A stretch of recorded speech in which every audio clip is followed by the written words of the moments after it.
JB Bickerstaff. Wow, talk about being thrown under the bus by ownership and players.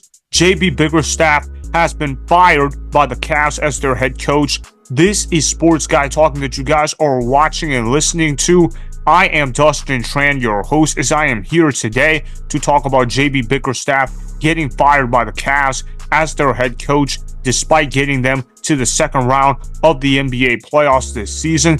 Even though the Cavs have been making steady improvements with JB Bickerstaff throughout the years, their organization has decided to make a change at the head coach position. However, this move is being clowned upon by actual basketball fans, as it makes Dan Gilbert look like an absolute fool for firing a coach that has actually changed the culture of what winning basketball looks like in Cleveland. Before I say anything else, though, I want to present you guys with the topic question. So here it is. Did the Cavs make the right move to fire JB Bickerstaff?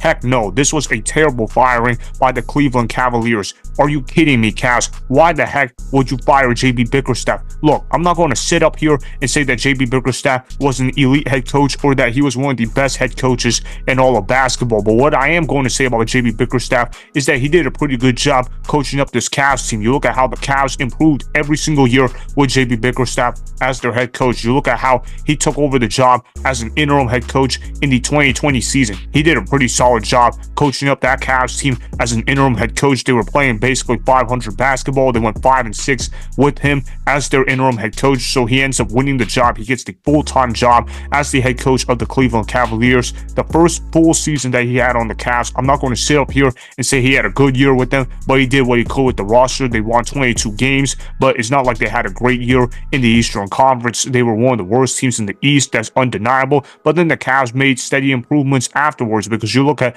what happened in year 2 of JB Bickerstaff. They improved to 44 wins. They almost made the NBA playoffs. Obviously, they lose a couple of playing games. That's why they didn't get in, but they made improvements nonetheless. And then you look at how they traded for Donovan Mitchell in order to improve their roster, which, okay, that sounds like a pretty good idea in general. Donovan Mitchell is a pretty good basketball player, and he was a veteran that gave steady leadership to the Cavaliers. The Cavs, they end up winning 51 games. They end up going to the first round of the NBA playoffs. Yes, they lost to the New York Knicks in 5 games, but there's no shame in getting to the NBA playoffs, and they obviously overachieved that year with winning 51 games. That was pretty impressive in of itself. And then you look at what happened to the Cavs this year. Yes, they regressed to 48 wins, but you know what? They made up for that by winning their first round playoff series against the Orlando Magic. They won that series in 7 games. They end up going to the second round of the NBA playoffs against the Boston Celtics, and they end up losing that series in 5 games. And now all of a sudden, JB Bickerstaff can't coach. What are the Cavaliers even thinking, man? It's not like this Cavs team was going to win a championship with a better coach. You could put Phil Jackson on the Cavs team, and they're not winning a championship. My point is, this Cavaliers team was not necessarily the greatest roster in the world. It was an extremely flawed roster. And to add some extra notes to that, you guys have to remember that Donovan Mitchell didn't even play in some of those games in the second round of the NBA playoffs because he was injured. And same thing with Jarrett Allen. Jarrett Allen was essentially a non-factor in this year's playoffs because he was hurt quite often with a rib injury. My point is that the Cavs were severely underhanded, but yet JB Bickerstaff was able to get the Cavs to the second round of the NBA playoffs, something that they hadn't done since 1993 without LeBron James. Every time the Cavaliers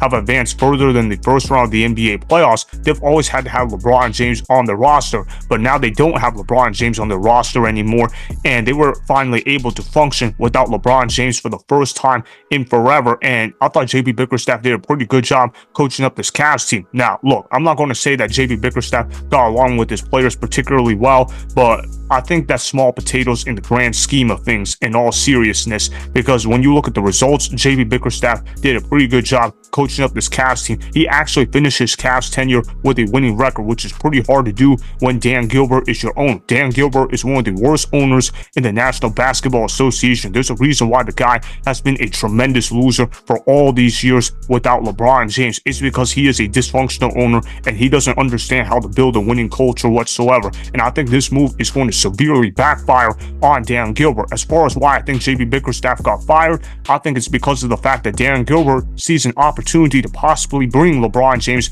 back to the Cleveland Cavaliers. And what better way to bring LeBron James back to the Cavs than hiring a guy like JJ Redick as a head coach? We all know that LeBron LeBron James loves JJ Redick as a coaching candidate, and if the Cavaliers hire JJ Redick as a head coach, guess what? LeBron James can go ahead and join the Cavaliers, and then they can do a reunion with each other, which is obviously something that Dan Gilbert wants. Now, do I think they should do that? Absolutely not. I know LeBron James is insanely talented, but look, there's a reason why LeBron James has left the Cavaliers not once but twice. It's because of the fact that LeBron James did not believe Dan Gilbert was a good owner, and more importantly, if you're Dan Gilbert, why would you want to bring in a guy that constantly quits on you and constantly leaves on you when the going gets tough? And also, Dan Gilbert lets himself get emasculated when LeBron James is being the player that he is for the Cleveland Cavaliers, because when you sign LeBron James, you're not just signing LeBron James the player, you're signing him to effectively give up your ownership and your GM duties. The real GM doesn't even get to make moves when LeBron James is on the roster, because we all know LeBron James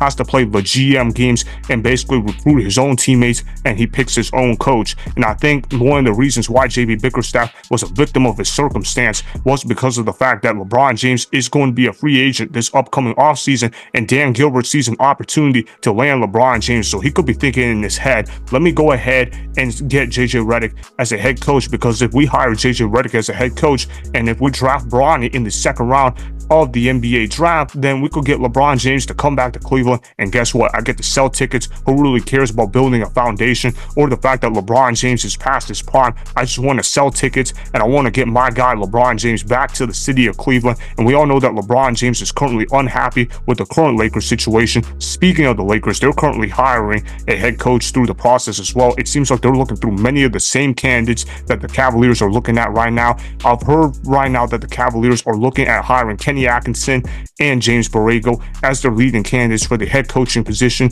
Obviously, I like Kenny Atkinson a lot. He's a Warriors assistant. He's done a good job being able to learn the game under Steve Kerr, and I thought he did a pretty good job on the Brooklyn Nets, getting them to the NBA playoffs before he got scapegoated on the Nets because Kevin Durant wanted to be a coach killer. But at the end of the day, though, I don't think Kenny Atkinson is significantly better than JB Bickerstaff. I thought Bickerstaff had a really good defensive scheme on the Cleveland Cavaliers. I think his offensive scheme certainly could have been better than what it was. I'm not going to say that JB Bickerstaff understood offense quite efficiently, but I thought his defensive scheme was pretty good, and I thought the culture on the Cavaliers was pretty good in general. To make a change like this, that seems rather irrational to think of, but the only rational reason why I can think of JB Bickerstaff getting fired is because of the possible reunion of LeBron James. And I also know that Donovan Mitchell was a little unhappy with JB Bickerstaff as his head coach, but I think that's small potatoes in the grand scheme of things. I think the more important thing is that we all know that Donovan Mitchell and LeBron James are currently in talks to team up with one another. I've heard that Donovan Mitchell reportedly wants to go to the Los Angeles Lakers. If that report is true, then why couldn't they possibly team up in Cleveland? I know right now they've got a cap situation to work out and everything like that, but I think they can eventually make the numbers work if they really want to go back to Cleveland. And when I say they, I'm talking about LeBron and Clutch Sports. We all know that LeBron James likes to switch teams quite often, and he hasn't switched teams in a while, which means he's due to change teams sooner rather than later. We all know that LeBron James is currently unhappy with the situation on the Lakers, and the Lakers decide to acquiesce to those demands while firing Darvin Ham, which in turn you could say LeBron James has been a coach killer on two different teams. He's been a coach killer for the Lakers this offseason, and he was also a coach killer for the Cavs this offseason as well, because we all know that Dan Gilbert is a simp, and he fired a guy where he believed LeBron James would not get along with, and they're going to instead hire a guy where LeBron James could potentially be interested in reuniting with one another. We all know that LeBron James, he loves JJ Redick as a coaching candidate, and we all know that the Los Angeles Lakers are also interested in hiring JJ Redick as a head coaching candidate. So we'll see what happens. I don't necessarily love the move that the Cavs are making. I think they're ruining their chemistry and their culture by firing a guy that was getting solid results from this Cavs team. As far as what the Cavs weren't telling you about JB Bickerstaff, they're not telling you that JB Bickerstaff was not willing to fit into the agenda that is possibly going on with the Cleveland Cavaliers in terms of getting LeBron James to reunite with the Cleveland Cavaliers. And I also say that LeBron James could also try to go back to the Cavs because he also showed up for a playoff game as a fan in the stands for the Cleveland Cavaliers earlier this postseason. LeBron James doesn't normally do those things, so when he does something like that, that's typically a big deal, and we know that LeBron James has a chance to become a free agent this offseason. So if the Lakers don't hire the coach that LeBron James wants, we could easily see LeBron James back on the Cleveland Cavaliers. That's why I'm trying to let you guys know about the JB Bickerstaff firing. Some people are surprised why this happened. I'm not necessarily surprised it happened. Do I agree with it? Absolutely not. But I'm letting you guys know why JB Bickerstaff was fired. I think it's because They're trying to recruit LeBron James back to the Cleveland Cavaliers. As far as whether that plan will work or not, we'll see what happens. I can't say that I feel great about it. I don't necessarily agree with the direction the Cavs are going, but hey, that's Dan Gilbert basketball for you. We know that Dan Gilbert is ultimately a simp when it comes to dealing with LeBron James, so that is why the Cavs definitely made the wrong move to fire JB Bickerstaff, as we all know the Cavs to be an extremely dysfunctional organization over the years. Remember, go ahead and subscribe to Sports Guy Talking, like the video, and please comment down below. If you guys do that, I may shout you guys out in my Instagram story every Monday. That'll be for the @Dustin Tran Instagram account. Make sure to follow me on Instagram @Dustin Tran and that Sports Guy Talking. Also, go follow me on Twitter @Dustin Tran. Again, go ahead and do those things that I just told you guys to go do. Hopefully, you guys enjoyed the content that was just produced. Peace out. I hope you enjoyed that video. Want more Sports Guy Talking, the home of great sports content?